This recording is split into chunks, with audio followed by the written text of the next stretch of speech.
You ever have one of those days that sneaks up behind you and changes the entire trajectory of your life, but at first it just looks like another rainy Tuesday?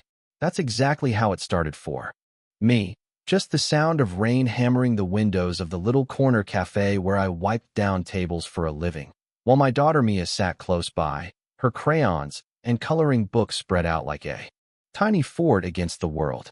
I was 34 and, let's be honest, life hadn't played out the way I'd once mapped it. You know what I mean? I'd pictured something bigger, flashier, more hell, just more. But most days, I'd come to find a kind of stubborn pride in this quieter version I'd carved out. Picking up my kid from kindergarten, clocking in for a shift, stealing smiles from Mia when nobody was watching. Yeah, that was my good life. Then the door jingled, and in swept a woman, the sort of entrance you see in movies but never expect to see in your own world. She was shaking me, rain from her hair, glancing around, wearing a white blouse that didn't belong in a place that served burnt coffee and day-old muffins. And before my brain caught up, my mouth did. Claire? The sound of her name was out there, dangling, before I could haul it back. She turned, and just like that, 15 years vanished. Claire Donovan, my first love, the person who, for a while, had been my whole plan for the future, until life had its say. Daddy, who's that? Mia tugged at my sleeve, snapping me out of that time warp. Just an old friend, sweetheart, I managed. And then I did the introductions, and Claire knelt down, asking Mia about her drawing. A unicorn under a rainbow, naturally. Claire was easy with her, which caught me off guard. There was this moment. Just the three of us, like the world held its breath. She sat down, and I brought her a coffee, hands shaking a bit, hyper-aware of her presence, trying not to read into it. When my shift ended, we actually got to talk. I got a closer look. She had changed, sure, more confidence, some fine lines around her eyes, but the same warmth underneath. She asked how I ended up here. That's always a weird thing to sum up. How do you put years of wrong turns, hard lessons, and stubborn hope into a few neat sentences? But I tried. Community college, a young marriage that burned out fast, Mia, a split custody that eventually settled into me being the main parent, a day job and a side hustle in graphic design.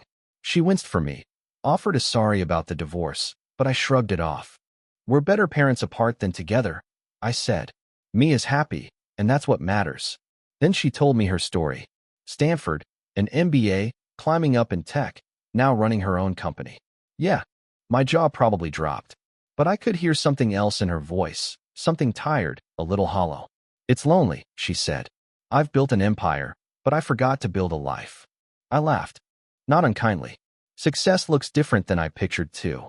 There was this understanding between us, like we'd taken parallel roads that circled back to the same truth. We talked for over an hour, catching up in the messy, honest way old friends do. Mia chimed in now and then, never shy. When Claire finally stood to leave, she hesitated, then asked if I wanted to get coffee for real sometime. I hesitated too, made excuses about my schedule, about Mia, about not having much to offer. But she cut me off. I'm not asking because I think you need fixing. I just want to know the man you became. And that's how it started. Texts, coffees, sometimes with Mia, sometimes just us. Nothing fast or easy. She learned about my world, the stretch of paychecks, the little victories like finding Mia's favorite shoes on sale. I learned about hers, the glass offices, the lonely dinners, the kind of friends who slowly faded away when she became their boss. There was one day at the park, Mia on the swings, Claire beside me, when she just blurted out, I have everything I used to want, but nobody to share it with. I told her, for me, success is Mia's smile. That's what I measure. By now. She wanted more, sure, but my dreams these days were smaller, more practical, health insurance, maybe a family trip, and yeah, maybe a relationship with someone who'd understand that my daughter always came first. We got closer, but both of us had scars. We'd learned wanting something wasn't enough to make it real. Then one afternoon, with the rain pattering the cafe windows just like before, Claire dropped her guard. I have feelings for you. Real ones. I know our lives look different. I don't want to fix you. I just want to be part of this, of you and Mia. I'd be lying if I said my heart didn't damn near leap out of my chest. But I laid it all out. Small apartment, used car, ex-wife baggage, a life built on budgeting. If we do this, I said, we do it with Mia first. If it goes bad, she pays the price too. Claire nodded. We'll take it slow. Talk it out if things get messy. No rescue missions. Just partnership. So that's what we did. For a year, we built something careful, honest. She didn't throw money at my problems, but she did help. Looked over my freelance work, pushed me to charge what I was worth, opened doors without making me feel small. I got to cut back cafe hours, be there for Mia more. I never let Claire pay my way. She didn't want that either. We both wanted respect, not charity. Somewhere in all that, we became a real team. Her business sense, my creativity, her resources, my grit. 2 years after that first rainy day, she proposed. Right there in the cafe, with Mia grinning, bouncing up and down. Clearly in on the secret. I want to marry you, Claire said. Be Mia's stepmom. Not because you need me, but because we're just better together. I said yes, but told her, I need to be your partner, not your project. I want to pull my weight, even if it's not always dollars and cents. 6 months later, we married small, just family, close friends, Claire's taste, and my DIY touches side by side. Mia scattered petals down the aisle like she'd been training her whole life for that role. Years on, people would ask how we made it work, so different on paper, but so strong in real life. Claire always said, we didn't try to erase our differences. We honored them. And me? She didn't rescue me, and I didn't hold her back. We just met where we were, built something new. Mia, when she's older, tells people her favorite story is the day her dad and Claire found each other again, while the rain turned the cafe windows into a blur. That's how it happens sometimes, the best. Love stories are the ones where people find each other twice. First when you're young, and again when you're wise enough to get it right. So, if this hit you somewhere deep, tell me, what do you think makes a partnership equal, or a second chance worth taking? Drop your thoughts below, about love, fairness, or those wild curveballs life throws. Let's hear your story too that you'd think after that. Kind of wedding. Simple, sweet, everyone grinning like they knew a secret. The story would settle down into something easy, right? Maybe some soft background music, fade to black, and the credits roll. But, man, real life doesn't come with a script like that. Sometimes the happy ending is just the start of the next, messy act. Those first months as a new family, me, Claire, and Mia, felt a little like learning to walk all over again, but blindfolded. There were mornings when I'd wake up tangled in sheets and realize I was still half expecting to find myself in my old studio apartment. Just me and Mia, and a microwave breakfast burrito. Then I'd hear Claire singing in the kitchen, or Mia giggling about something, and I'd remember, yeah, this is real, we made it happen. But you know how it goes. Life has a way of throwing you a curveball just when you think you finally got your swing right. Claire's company hit a rough patch, something with a major client backing out, the software needing a big overhaul, investors getting skittish. I'll tell you, watching someone you love pour every ounce of herself into fixing something that feels like it's slipping through her fingers, that messes with you. She was at the office later and later, glued to her phone at home, barely eating, stress written all over her face. There were nights I'd find her sitting in the dark, laptop open, eyes burning. I wanted to fix it for her. God, did I ever. But this wasn't a problem I could just muscle through. The best I could do was show up, cook her something, rub her shoulders, listen when she was ready to talk. Some days she snapped, frustration bleeding over into dinner or bedtime stories. Other nights she'd cry in my arms, telling me she was scared. She'd built her whole identity on something that might not last. You know what's wild?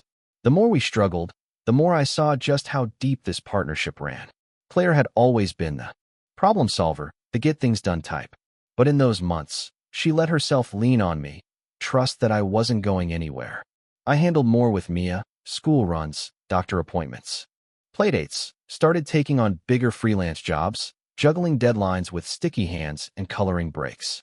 There were days it felt like we were both just holding each other up, one leaning while the other braced. Then, here's that twist nobody saw coming. My ex-wife, Kelly, called out of nowhere. She'd gotten a job offer out of state and wanted to know if Mia could come visit for a whole summer. My gut reaction? No way. I'd spent so long building this routine, this life. I couldn't imagine just letting her go, even for a couple months. But Claire said, let's talk to Mia. It's her mom. That hit me. I'd promised, way back, that I'd always put Mia first, even when it hurt. We talked it out as a family. Mia, wise beyond her years, said she wanted to go. She missed her mom, wanted to see where she'd be living. So we let her. I'll admit, the silence in the house after she left was crushing. Me and Claire both walked around like we'd lost our shadows. But something weird happened in that quiet. We had space, just the two of us, to really see each other. Not as parents, or as CEO and freelance designer, but as two people trying to make sense of their lives. We took late walks around the block, talked about things that had nothing to do with work or parenting. Sometimes we fought about stupid stuff, about money, about the fact that I never put the keys in the same place. But we always circled back to the fact that, even when things felt shaky, we were in it together. And Mia, well, she came back at the end of summer taller, chattier, with new friends and a million stories. She hugged Claire like she'd been waiting all summer for that one moment. And I saw something in Claire's eyes. This mix of relief and love and maybe a little jealousy, but mostly pride. Not long after, we got another surprise. Claire's company, after months of fighting, landed a new investor and pulled off a comeback that made the news. She got to breathe again. And me? My freelance gigs, thanks in no small part to Claire's guidance, started turning into something steadier. I wasn't just scraping by anymore, I was building something. But let me tell you, none of that compares to the little victories. Mia's first school play, where she forgot her lines and just made up her own ending. Sunday mornings making pancakes. Batter everywhere, Claire still in her pajamas reading the paper. Our first big family argument over a dumb board game. Storming out, slamming doors, only to end up all three of us under the same blanket watching movies a couple hours later. And there was one last twist, a call from Claire's estranged father, who she hadn't seen since she was a teenager. Out of the blue, he wanted to meet us, try to be part of her life again. She was torn, scared to open that door after so many years. We talked for hours, over coffee, late at night, sometimes just sitting in silence. In the end, she decided to give him a chance. Mia, ever the icebreaker, drew him a picture of our family, stick figures and all, and handed it to him at their first meeting. That's what life became. For us, not a straight line, not a fairy tale, but a patchwork of second chances. We fought hard, we forgave harder. We learned that partnership isn't about erasing the past or pretending things don't hurt. It's about showing up anyway, again and again, even when you're tired, even when you're scared. Years from now, maybe somebody will ask Mia what made her family work, what made her parents' story so different. I hope she says it was all those messy, honest moments, the ones nobody puts in the highlight reel, the ones where we could have walked away but chose to lean in instead. So, tell me, what do you think? Does every family get a second act, or is it just luck and stubbornness that gets you through? Drop your thoughts below, about forgiveness, about blended families, about letting go of old pain and grabbing hold of new hope. Can't wait to hear what you've learned from the twists and turns in your own story.